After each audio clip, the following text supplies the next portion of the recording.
بسم اللہ الرحمن الرحیم۔ عزیز طلبہ و طالبات، stars college of arts Shahdara کے پلیٹ فارم سے میں ہوں پروفیسر بشارت علی ہاشمی۔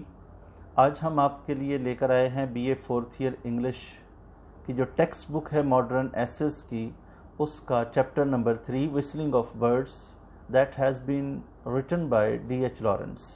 آج اس ٹاپک پہ ہم بات کریں گے۔ اس سے پہلے کہ ہم لیکچر میں فردر آگے بڑھیں، آپ سب سے گزارش ہے کہ ہمارے چینل کو سبسکرائب کیجئے اور بیل آئیکن کو پریس کیجئے تاکہ آپ کو ہماری مزید ویڈیوز بر وقت ملتی رہیں۔ تو آئیے ٹاپک کی طرف چلتے ہیں۔ ڈی ایچ لارنس، جس نے کرٹک کے طور پر بھی کام کیا ہے، پوئٹ بھی ہے، ایسز بھی لکھے ہیں اور ناول نگاری اس کی بڑی کمال کی ہے، تو آج ہم ان کا ایک آرٹیکل وسلنگ آف برڈس، پرندوں کی چہک، پرندوں کی وسل، سرگوشی، پرندوں کی باتیں، اس کے اوپر ہم آج بات کرنے جا رہے ہیں۔ Now let us talk about the introduction of this article. The essay Whistling of Birds written by D.H. Lawrence paints a graphic picture of winter and spring.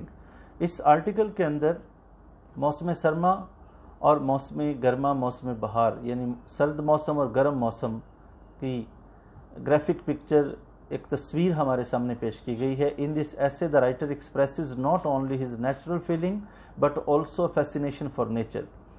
اس میں رائٹر نے اپنی نیچرل فیلنگ تو بیان کی ہی ہے، لیکن وہ دراصل ہمیں ظاہر کرتا ہے کہ اس کو فطرت سے کس قدر رعنایت ہے، محبت ہے، وہ فطرت کا کس قدر مشتاق ہے، چاہنے والا ہے۔ He describes winter as a season of death.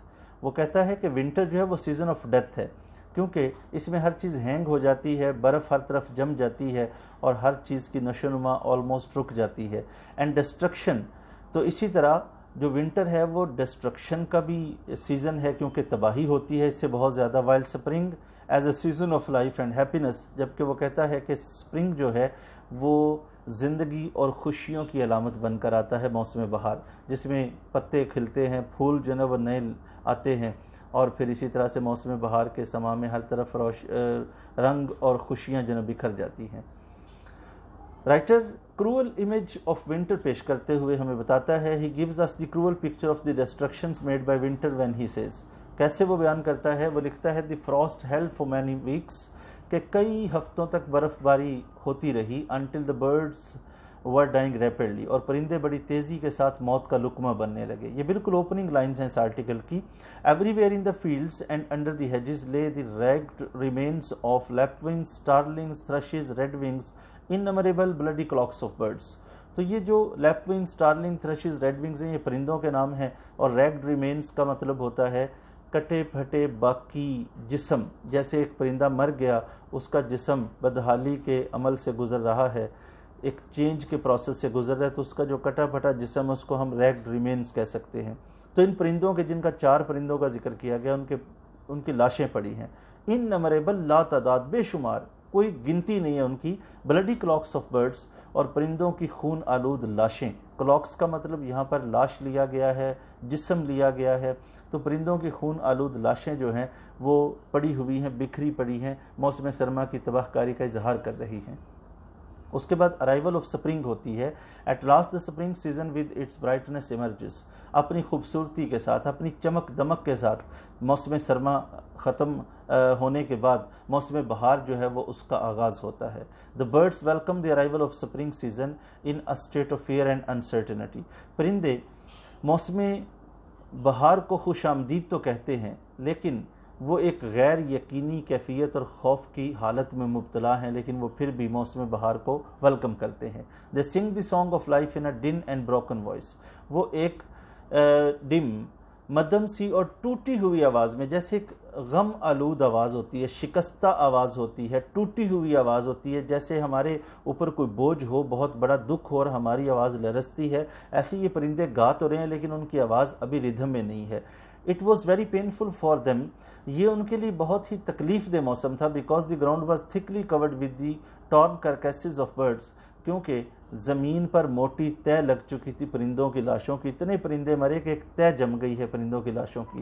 They were singing, یہ گیت گا رہے ہیں، یہ پرندے گیت گا رہے ہیں۔ لی مونڈ ایسٹ مارٹ، وائو لی مونڈ، لی مونڈ ایسٹ مارٹ کا مطلب دنیا مر جاتی ہے، the world dies, the world is mortal, وائو لی مونڈ، وائف لیمونڈ، دنیا زندہ رہتی ہے. وائف کا مطلب لیو لی دی مونڈ، دنیا کو کہا گیا ہے. تو دنیا مر جاتی ہے، دنیا زندہ رہتی ہے، یہ ان کا نغمہ ہے. تو جو مرنے والے ہیں ان کے لیے بھی ہے، جو زندہ ہیں ان کے لیے بھی یہ نغمہ جاری ہے. The winter was frightful with its heavy frost. یہ موسم سرما بہت خوفناک تھا اپنی سخت برف باری کے ساتھ. The writer is surprised to see that the birds have gone through a phase of death and destruction. مصنف بیان کرتا ہے کہ پرندوں نے موت بھی دیکھی ہے، پرندوں نے تباہی بھی دیکھی ہے. But now they are singing songs of life. لیکن اب وہ زندگی کے نغمے گا رہے ہیں. As soon as the spring spreads its fragrance. جو ہی موسم بہار نے اپنی خوشبو بکھیری تو پرندے موت کی دنیا سے نکل کر فوری طور پر زندگی کی دنیا کی طرف لوٹ آتے ہیں. تو یہ فرق ہے بہار اور خزاں کا جو موسم ہے، جو سرد موسم ہے، اس کی تباہ کاریوں میں، اور ارائیول آف سپرنگ جو ہے وہ کیسے خوبصورتی سے ہر چیز کو ریپلیس کر دیتی ہے. رائٹرز لو فار نیچر کی اگر ہم بات کریں، کیونکہ یہ ایک امپورٹنٹ کوسچن ہوتا ہے اس میں، his love for nature and natural elements is reflected by his minute observation of the life of birds. Writer نے بڑی باریک بینی سے چھوٹے چھوٹے پہلوؤں کا جائزہ لیا ہے پرندوں کی زندگی کو بیان کرنے کے لیے. چینج ان سیزنس، اور رائٹر نے جس خوبصورت انداز میں موسموں کی تبدیلی بیان کی ہے وہ بھی زبردست ہے.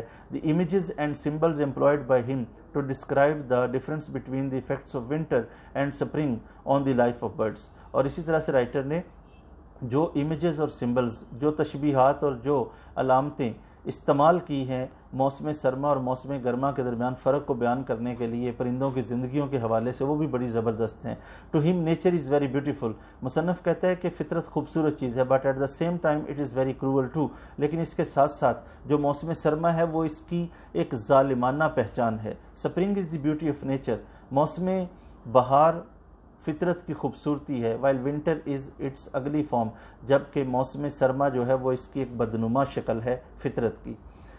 When we come to the conclusion, in the end the essayist gives his philosophical views about the change of weathers. موسموں کی تبدیلی کے بارے میں فلسفیانہ طور پر وہ بات کرتا ہے.